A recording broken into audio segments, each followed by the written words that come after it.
Hello friends, myself Dr. Ankita Singh Chakotia, PhD in Biotechnology. Also, I have qualified CSIR and JRF with All India Rank 103.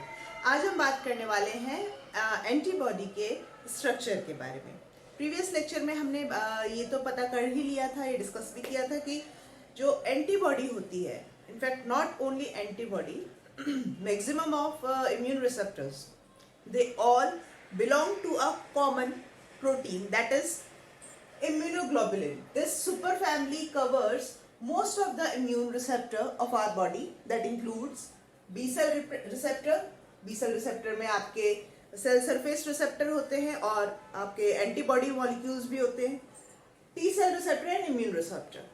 आज हम और detail में बात करेंगे B cell receptor और या फिर कह लीजिए एंटीबॉडी जो बी सेल रिलीज करती है in its surrounding whenever it get interact with the it get encounter with the antigen. देखिए थोड़ी तबीयत मेरी खराब है अभी वायरल की वजह से, तो हो सकता है आवाज़ में इतना थोड़ा आप लोगों को एफर्ट लगाने पड़े, ठीक है, so sorry for that.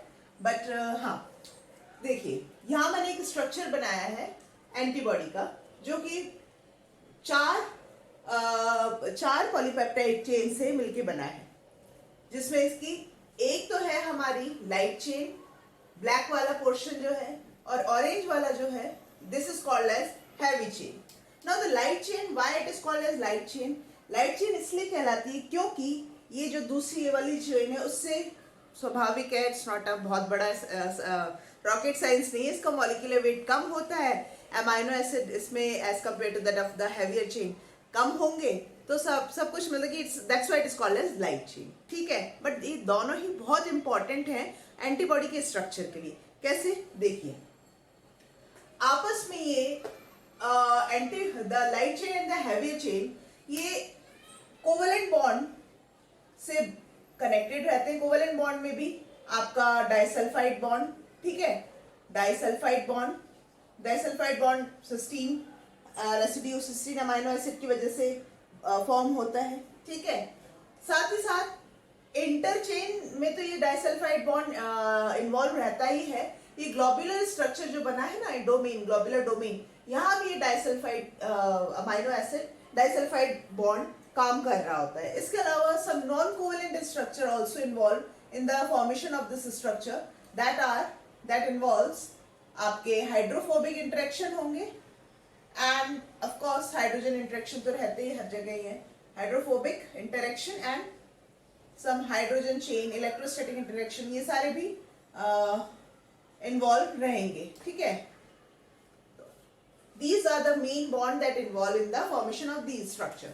Now, if we talk particularly about the light chain first, light chain में consists of two domain, that forms its complete structure, ठीक है। एक अमाइनो टर्मिनस देखा जाए ना तो ये तकरीबन 220 जो लाइट चेन होती है, लाइट चेन हमारा 220 अमाइनो एसिड की लगभग बनी हुई होती है, जिसमें से अमाइनो टर्मिनस की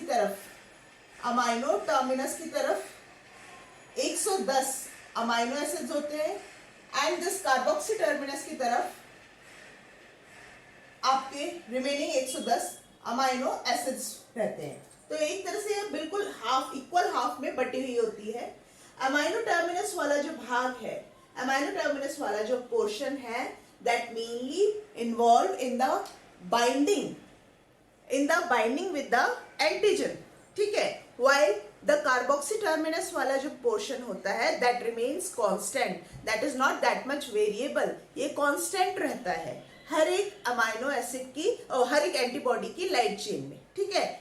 दोबारा रिपीट करूंगी, अमाइनो टर्मिनस वाले जो अमाइनो एसिड्स होते हैं, they form the variable part, that's why because of this variability they can easily interact with the diverse antigen that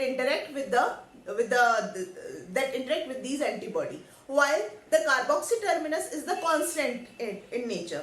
ये वाला पार्ट कांस्टेंट रहता है आपके ऑलमोस्ट सारे ही एंटीबॉडी में, ठीक है। और इस कांस्टेंट रीजन की वजह से थोड़ा बहुत जो वेरिएशन आता है, दो तरह के वेरिएशन आए हैं जिसकी बेसिस पे दो तरह की लाइट चेन डिस्कवर किए गए कि हाँ लाइट चेन में भी ना दो तरह की लाइट चेन पाए जाते हैं, सिर्फ दो, ठीक है। थोड़ा बहुत वेरिएशन था, उसके बेसिस पे इनको दो में कैटेगराइज किया गया with the help of this constant वाला रीजन, जो कि Cl से मैं यहाँ पे लिखा हुआ है, constant region of the light chain, ठीक है। नाउ सेम कहानी हमारे हैवी चेन में भी है। हैवी चेन का अमाइनो टर्मिनस वाला, बट हाँ ये वाला कॉन्सेप्ट नहीं आता हैवी चेन में। हैवी चेन में जो लेकिन अमाइनो टर्मिनस वाला जो पोर्शन है that of course is variable in nature, that helps in the binding, that helps in the formation of the binding side of sorry this antibody for any antigen, while remaining जो domain होते हैं they are constant in nature, and again इनके भी intra chain मतलब कि आपस में इन दोनों के बॉन्डिंग में एक जैसा बनाए रखने, एक साथ बनाए रखने में डाइसल्फाइड बॉन्ड का बहुत महत्वपूर्ण योगदान है। ना हमें ये मालूम है कि जो एंटीबॉडीज होती है ना, antibodies are Y in shape, antibodies are Y in shape, और इस वाई की ये जो दो आर्म होती है, ये दो आर्म जो होती हैं, they are made up with the heavier chain, आधा heavier chain and the complete lighter chain, ठीक है। लाइटर चेन के दोनों ही डोमेन वेरिएबल एंड कांस्टेंट दोनों ही पार्टिसिपेट करते हैं, एंड दी आर्म वाला portion is called as the FAB where AB represent the antigen binding specificity, ठीक है, फ्रेगमेंट ऑफ एंटीजन बाइंडिंग, ठीक है। इसका full form fragment of antigen binding होता है। एंटीजन बाइंडिंग स्पेसिफिसिटी, ना एंटीजन बाइंडिंग स्पेसिफिसिटी में भी ना what actually happens, what term we can use for this antigen binding specific site is paratope, ये जो होता है ये paratope कहलाता है, ठीक है। Now this paratope in turn consists of a few specific portion that is called as cluster of differentiation।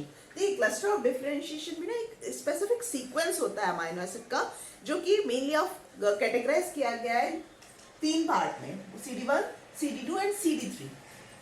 CD1, CD2 and CD3 जो कि सिर्फ और सिर्फ आपके ये जो वेरिएबल पोर्शन है ना आपका, ये VL, VH, VL and VH, VL और ये आपका VH, इसी पोर्शन में पाया जाता है, ठीक है। और तो और इस पैराटोप में तकरीबन हर एक वेरिएबल में ना तीन करके तीन तो टोटल 12 क्लस्टर ऑफ डिफरेंशिएशन पाए जाते हैं। 3 इस पोर्शन में हैवियर चेन के, 3 इस वाले पोर्शन में लाइटर चेन के, 3 इधर और 3 इधर, तो टोटल जो होते हैं ना 12 क्लस्टर ऑफ डिफरेंशिएशन पाए जाते हैं in the arm of any antibody.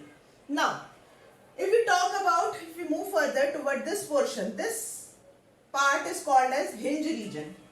This is called as hinge region, which is actually act as a connecting link between the arms and the tail of the antibody. Hinge region बहुत ही sensitive होता है for the enzyme papain, ठीक है, for the proteolytic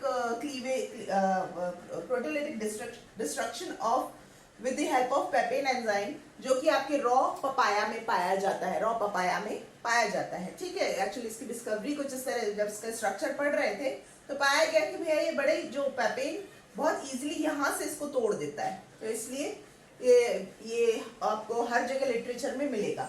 now this remaining tail वाला portion is called as FC, that is fragment of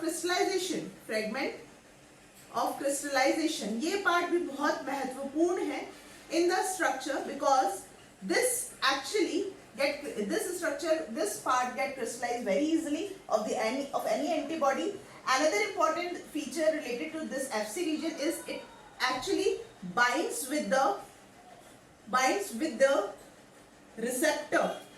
इस FC region के लिए भी ना different kind of cells पे हमारी बॉडी में ही और array of cells पे ये receptors होते हैं, array of cells पे रिसेप्टर पाए जाते हैं फॉर दिस FC रीजन के लिए। तो जब भी कभी कोई एंटीबॉडी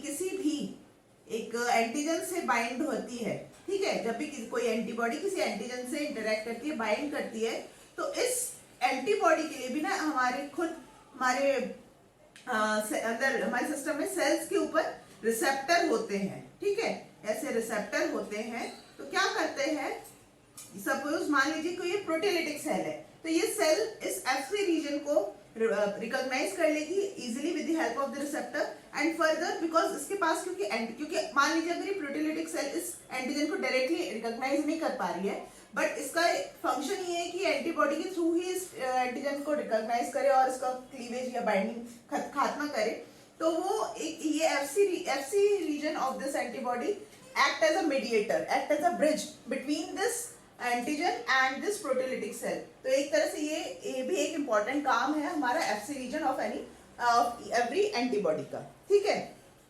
ये तो हुआ स्ट्रक्चर के बारे में। अब हम बात कर लेते हैं थोड़ा सा जल्दी में क्या लाइट चेन के क्या क्या पार्ट होते हैं। देखिए, लाइट चेन हो या हैवी चेन हो, सबके जो कांस्टेंट रीजन है ना, देखिए वेरिएबल रीजन से इनके डिफरेंट टाइप्स का पता नहीं लगाया गया क्योंकि वो वेरिएबल है, वो तो न्यूमेरस है, वो आप हर एक एंटीजन, हर एक बैक्टीरिया, वायरस, फंजाई या किसी और पैथोजन के लिए वो अलग अलग तरह के होंगे, उसका तो अनुमान लगाना ही अपने आप में बहुत बड़ी चीज है। लेकिन हाँ, इनको कैटेगराइज किया गया है लाइट चेन को दो पार्ट में, that is kappa and delta.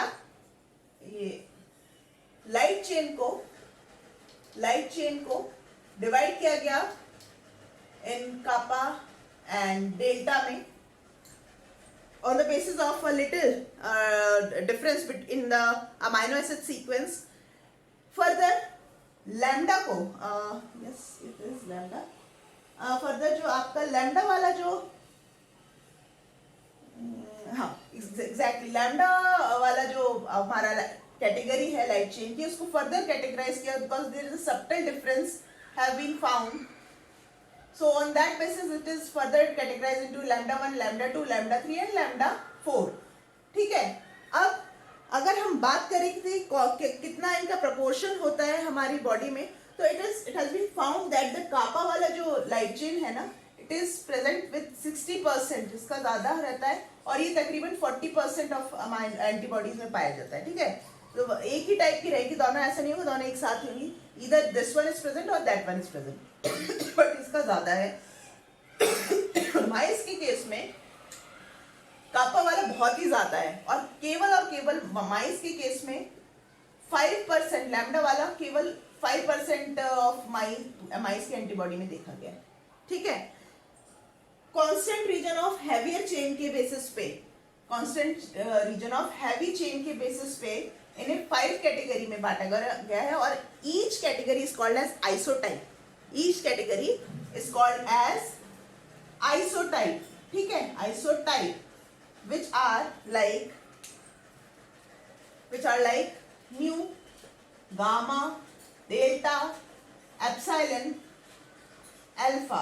ठीक है, and on that basis it is called as immunoglobulin M, immunoglobulin G, immunoglobulin D, immunoglobulin E and immunoglobulin A.